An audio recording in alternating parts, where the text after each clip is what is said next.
जय श्री राम दोस्तों। आज हम भगवान सूर्य के बारे में जानेंगे। नवग्रह स्तुति में भगवान सूर्य के बारे में महर्षि व्यास जी ने क्या लिखा है वो देखते हैं।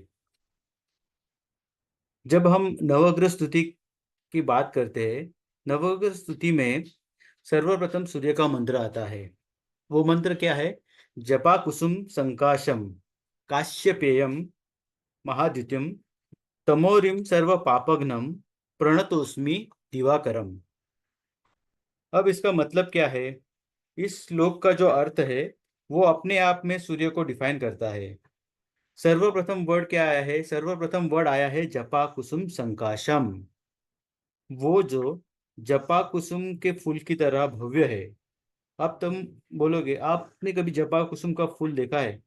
जपा कुसुम का फूल मतलब उसको गुड़हल बोलते हैं, मराठी में बोलते हैं जासवंद। जपा कुसुम का गुड़हल का फूल बहुत बड़ा होता है। वो क्या बोल रहे हैं आगे? जपा कुसुम संकाशम काश्यपेयम महाद्युतिम तमोरिम सर्व पापघ्नम। तमोरिम सर्व पापघ्नम कहा है, यानी कि वो जो अंधकार को दूर करे और सर्व पापों का नाश करे, ऐसे दिव्य सूर्य भगवान को मैं नमस्कार करता हूँ। यहाँ पे श्लोक क्या कह रहा है? सूर्य, सन इज रिमूवल ऑफ डार्कनेस। अंधकार को दूर करने वाला जो ग्रह है वो सूर्य है। अब आप कहोगे, ये सब जगत को मालूम है कि सुबह होती है और अंधकार जाता है, पर हम यहाँ पे उस अंधकार की बात नहीं कर रहे हैं। हम उस अंधकार की बात कर रहे हैं जो किसके भी जीवन में आ सकता है, किसी भी व्यक्ति के जीवन में हो सकता है, किसी भी कारण से। सबसे इंपॉर्टेंट चीज बोली है यहाँ पे, सर्व पापघ्नम, यानी कि destroyer of all the sins.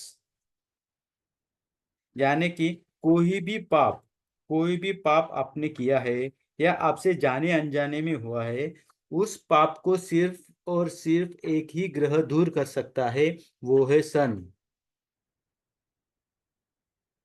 Everyone talk about Saturn, Rahu, Ketu, Venus and all other planets. इसको सोचने वाली एक बात है, जब आप जन्म कुंडली खोलते हो तब काल पुरुष के कुंडली में पंचम भाव यानी फिफ्थ हाउस को पूर्व पुण्य भाव कहा है। पाप के विपरीत क्या है? पुण्य है। तो पंचम भाव क्या है? पूर्व पुण्य भाव। तो काल पुरुष कुंडली में पंचम भाव में कौन सी राशि है? राशि है लियो। उसका स्वामी है सूर्य। सन इज अ कारक ऑफ पुण्य। ये जो प्लैनेट है वो सबसे इंपॉर्टेंट प्लैनेट है एस्ट्रोलॉजी में। पराशर जी ने तीन भावों को सबसे निगेटिव कहा है। थ्री षड आय। थ्री मीन्स थर्ड, षड मीन्स सिक्स, आई मीन्स 11। तीसरा भाव जो होता है ना वो काम का होता है, डिजायर का होता है। छठा भाव जो होता है ना वो क्रोध का है, षड रिपु का, आपके एंगर का है। 11th होता है लोभ का, ग्रीड का। काम, क्रोध, लोभ, इसको अच्छा मानते हैं या आप बुरा मानते हो? काम भी बुरा है, क्रोध भी बुरा है, लोभ भी बुरा है। अब सोच के देखो, पराशर जी ने इन तीनों घरों को सबसे बुरा कहा है।